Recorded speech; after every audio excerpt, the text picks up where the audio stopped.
Hello, today's Bible study comes from Romans chapter 2, verses 11 through 16, and reads as follows. For there is no respect of persons with God. For as many have sinned without law shall also perish without law. And as many have sinned in the law shall be judged by the law. For not the hearers of the law are just before God, but the doers of the law shall be justified. For when the Gentiles, which have not the law, do by nature the things contained in the law, these having not the law are a law unto themselves, which show the work of the law written in their hearts, their conscience also bearing witness, and their thoughts the meanwhile accusing or else excusing one another. In the day when God shall judge the secrets of men by Jesus Christ according to my gospel. Amen. This is a continuation. We're in the book of Romans chapter 2. And as you see here, Paul starts off, for there is no partiality with God. And it just means God does not judge things on the basis of preconceived notions. He doesn't have a favorite. God will judge the Jews and the Gentiles with the same measure, or he will judge all of us with the same measure. He has no favorites. For not the haters of the law are just in the sight of God, but the doers of the law will be justified. You can get a righteous judgment. When you get your righteous judgment, I should say, it won't skip you because you heard the law. It doesn't work that way. It is only held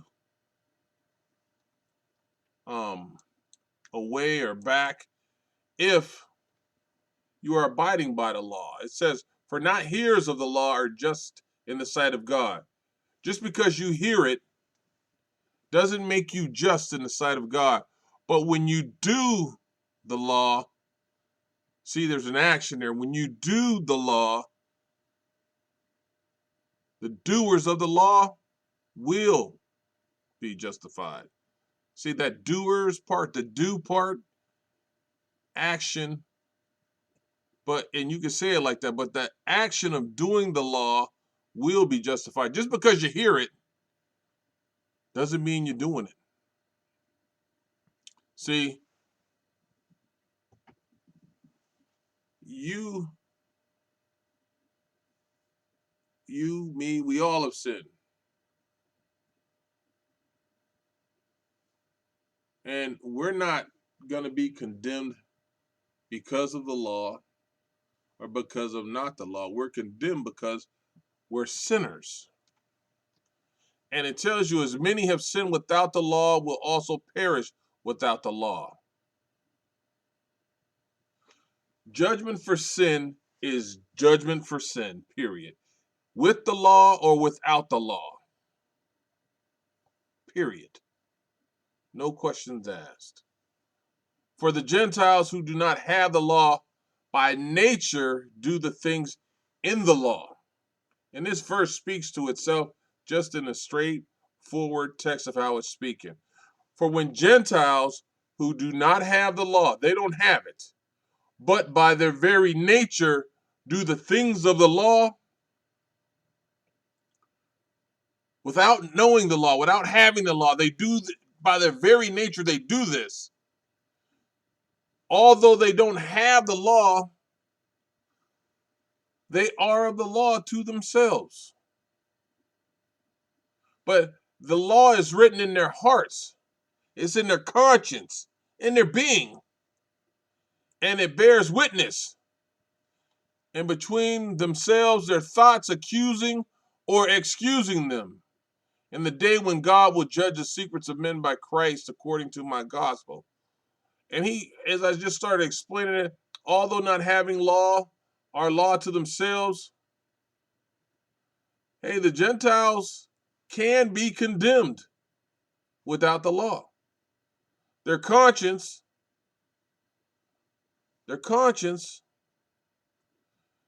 which is a law in their hearts, is enough to condemn them. Or, on the same note, this law that's here in their heart, conscience in their heart, it can also justify them. It can justify them. They can be justified. So it's written in their hearts and they do it. A law to themselves,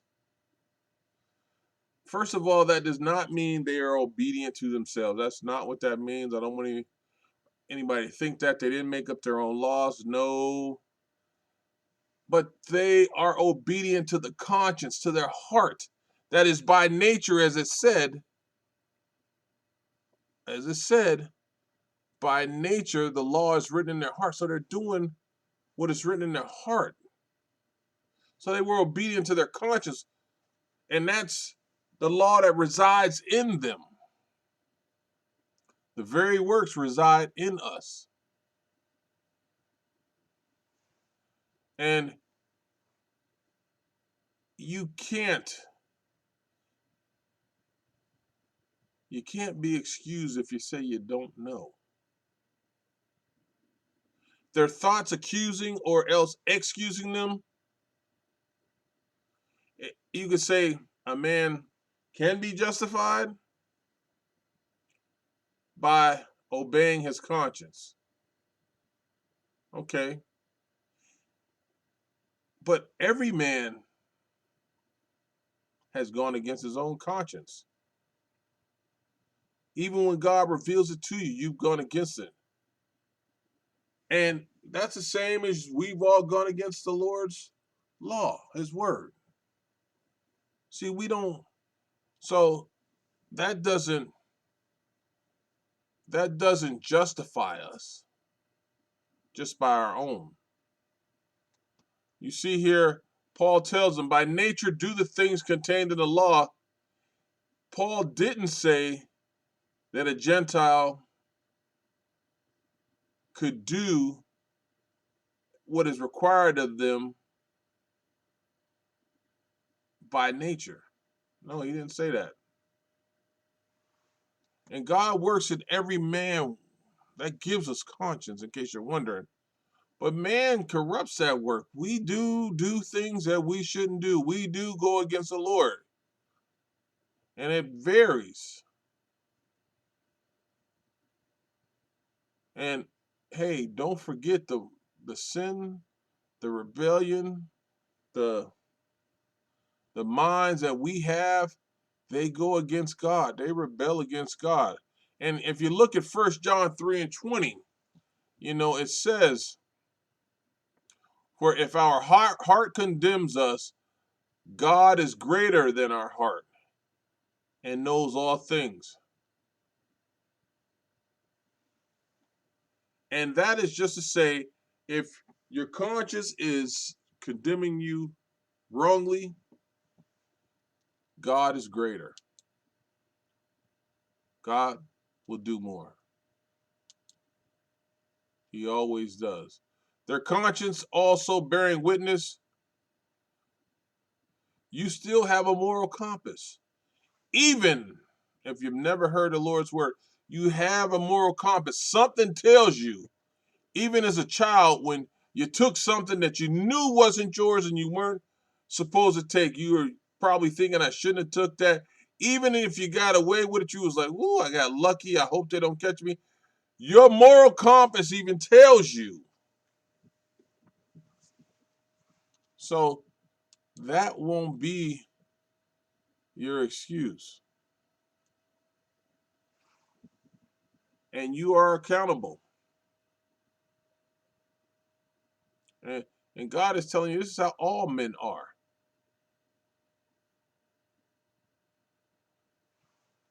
And when he speaks to the law is written on your heart, and a lot of people say that the work of the law what the law tells us to do.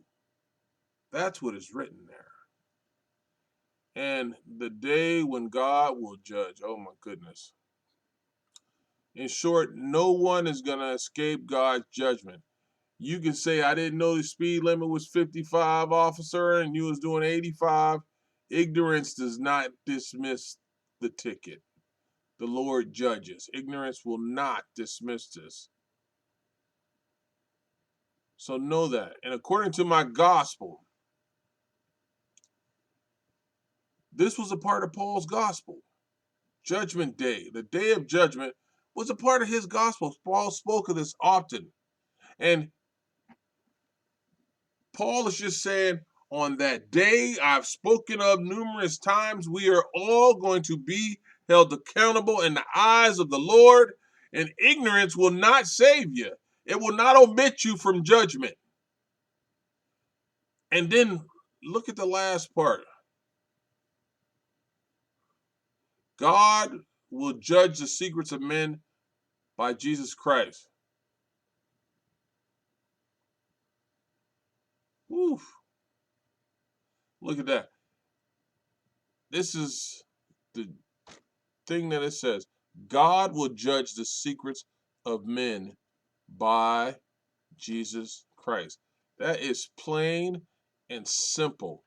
God will judge the secrets of men, judge the secrets of men by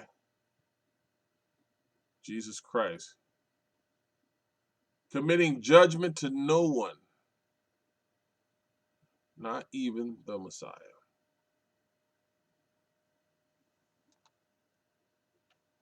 Amen.